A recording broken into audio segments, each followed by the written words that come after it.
Bismillahirrahmanirrahim. Assalamualaikum warahmatullahi wabarakatuh.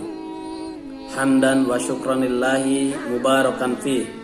Allahumma salli wa sallim ala sayyidina Muhammad wa ala alihi wa sahbihi ajmain. Wa ba'd. Sahabat yang dimuliakan oleh Allah Subhanahu wa taala, semoga sahabat senantiasa dalam naungan Allah Subhanahu wa taala, dalam lindungan Allah Subhanahu wa taala, senantiasa diberikan hidayah dan inayahnya Allah Subhanahu wa taala, dimudahkan segala urusannya, dilancarkan rezekinya, senantiasa diberkahi dalam setiap kehidupan dan usianya. Sahabat yang dimuliakan oleh Allah Subhanahu wa taala, seorang peruqyah itu harus rajin membaca, harus gemar membaca. Kenapa? Karena dengan membaca, peruqyah itu akan memiliki wawasan yang luas, memiliki pengetahuan, dan dia memiliki hujah argumentasi ketika menghadapi permasalahan-permasalahan, baik ketika berargumentasi dengan pasiennya, orang yang diruqyahnya, atau berargumentasi dengan jin yang masuk ke dalam tubuh pasien. Dan seorang peruqyah itu tidak hanya mengandalkan mungkin mencari ilmu lewat Google atau mendapatkan ilmu dari kajian-kajian saja. Kenapa? Karena dengan membaca buku beda rasanya orang yang membaca buku dengan mendengarkan. Karena dengan membaca biasanya kita akan fokus dengan apa yang kita baca. Apalagi bacaan yang kita baca itu kita baca berulang-ulang dan kita sampaikan. Ini akan lebih mengena di hati kita. Ditambah lagi mungkin kita mendengarkan kajian-kajian sebagai penambah ilmu kita. Kita mengikuti training ruqyah, ya, apapun juga kajian-kajian ruqyah. Jadi sekali lagi seorang peruqyah itu jangan segan-segan untuk belajar. Harus merasa kurang, haus akan ilmu, haus akan pengetahuan, itu mesti. Nah, beberapa kitab yang harus dibaca oleh seorang peruqyah itu, diantaranya adalah kitab-kitab mengenai akidah. Ya, kitab-kitab akidah perlu dibaca oleh seorang peruqyah. Jangan sampai dia tidak paham tentang akidah, karena ini hal yang mendasar sekali bagi seorang peruqyah.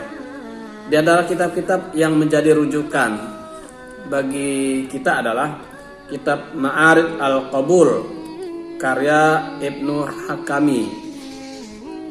Ada Al-Aqidah al-Tahawiyah karya Abu Ja'far at-Tahawi.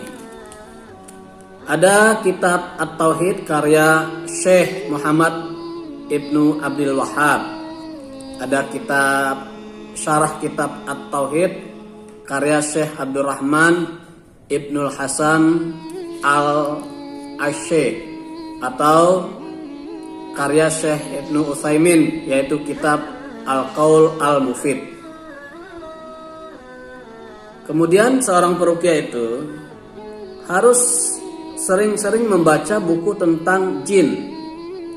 Dengan membaca buku atau kitab tentang jin, seorang peruqyah tidak beranggapan bahwa semua yang didengarnya tentang jin adalah benar, kecuali jin yang dijelaskan oleh syariat atau yang tidak bertentangan dengan syariat dalam perkara-perkara yang belum ada dalilnya. Jadi hendaklah seorang peruqyah membaca kitab-kitab, diantaranya Alam al-Jin Syayatin karya Dr. Sulaiman al-Ashqar. Ada juga kitab Ar-Ruqyah An-Nafi'ah karya Syekh Said Abdul Azim. Ada juga kitab Al-Amrad An-Nafsiyah karya Dr. Yasir Abdul Qawi, dan kitab-kitab Syekh Wahid Abdul Salam Bali seperti Wiqayatul Insan Minal Jin Wasyaitan. Kemudian yang ketiga, seorang peruqyah juga harus membaca, ya, diperlukan untuk membaca buku tentang perbandingan agama. Dengan membaca kitab perbandingan agama, seorang peruqyah dapat mengetahui sebagian dari ajaran dan keyakinan ahli kitab dan agama-agama paganis, sehingga dia mampu menyampaikan, berargumentasi kepada jin-jin yang fanatik kepada agamanya, dan juga kepada orang-orang yang masih kuat mempertahankan keyakinannya. Di antara kitab-kitab yang penting dibaca adalah Idhar al-Haq karya Syekh Rahmatullah Ibnul Khalilur Rahman al-Hindi. Ada juga kitab Hidayah al-Hayara fi Ajwibah al-Yahud wan Nasara karya Ibnul Qayyim al-Jauziyah. Kemudian yang keempat, seorang peruqyah harus sering membaca kitab-kitab tentang sihir. Seorang peruqyah harus mengetahui tentang sihir dan hal-hal yang berkaitan dengannya. Sebab jika dia tidak mengetahui hakikat penyakit, maka dia tidak akan menemukan obatnya. Dalam hal ini Syekh Said Ahmad Abduh menyarankan agar membaca kitab Marad As-Sihr yang telah ditulisnya dengan segenap kemampuan dan maklumat yang beliau miliki.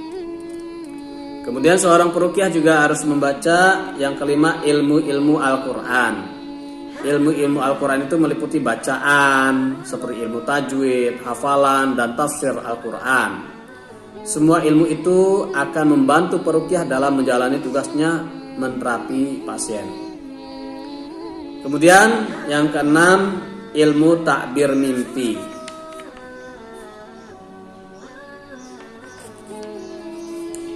Seorang peruqyah harus mengetahui ilmu takbir mimpi yang benar berdasarkan Al-Quran dan As-Sunnah. Hal itu akan membantunya mengatasi gangguan sihir dengan cepat, karena pada sebagian kasus tempat tertanamnya benda sihir dapat diketahui melalui mimpi. Buku-buku yang harus dibaca seorang peruqyah antara lain adalah Tafsir Al-Ahlam karya Ibnu Sirin, ada Tafsir Al-Manam karya An-Nablusi, ada Ghayah Asy-Syukya fi Ta'bir Ar-Ru'ya karya Syekh Ahmad Farid. Kitab-kitab tersebut sebagaimana sebagian, ya, telah diterjemahkan ke dalam bahasa Indonesia, akan tapi buku terjemahan kadang tidak mewakili maksud dari kitab aslinya atau tidak sempurna penjelasannya. Selain buku-buku tentang jin, perlu pula dibaca buku-buku lain sebagai penambah wawasan, termasuk buku-buku pengobatan Nabi yang lain seperti buku tentang bekam, al-hijamah, habatus sauda, madu kurma, minyak zaitun, terapi herba, dan sebagainya. Bahkan buku-buku yang berkaitan dengan ilmu kesehatan mental dan psikologi abnormal. Nah, ini beberapa buku yang wajib dibaca, termasuk buku yang saya pegang ini, ya. Ini buku Fikih Ruqyah karya Ustadz Musdar Bustaman Tambusai. Ini penting kita baca. Kemudian seorang peruqyah harus baik bacaan Al-Qur'annya, baik tajwidnya, ya, baik dalam makharijul hurufnya. Seorang peruqyah harus memiliki bacaan yang baik. Sebab kalau tidak, maka dia akan berhadapan bisa jadi dengan jin yang juga memiliki bacaan yang banyak. Dia pandai membaca Al-Quran. Jangan sampai seorang peruqyah itu kalah dalam membaca Al-Quran, atau bisa disaingi bacaan Al-Qurannya oleh jin yang merasuki orang. Sahabat yang dimuliakan oleh Allah Subhanahu wa taala, demikian bekal ilmu yang harus atau buku-buku yang harus dibaca oleh seorang peruqyah, penting baginya dan juga dia memiliki kepandaian dalam membaca Al-Qur'an. Mudah-mudahan ini menjadi penambah kita dalam memahami dunia ruqyah syariah bagi siapa yang ingin menjadi peruqyah. Kemudian kepada sahabat yang mungkin ingin menyampaikan pendapat, saran, pertanyaan, silahkan sampaikan di kolom saran dan pendapat atau komentar, silahkan, tapi dengan cara yang baik, bijak, arif, bijaksana, tidak membuli, tidak menghujat, dan juga tidak berdebat. Kita sampaikan secara baik dan benar. Mudah-mudahan bermanfaat. Aku qouli hada. Wassalamualaikum warahmatullahi wabarakatuh.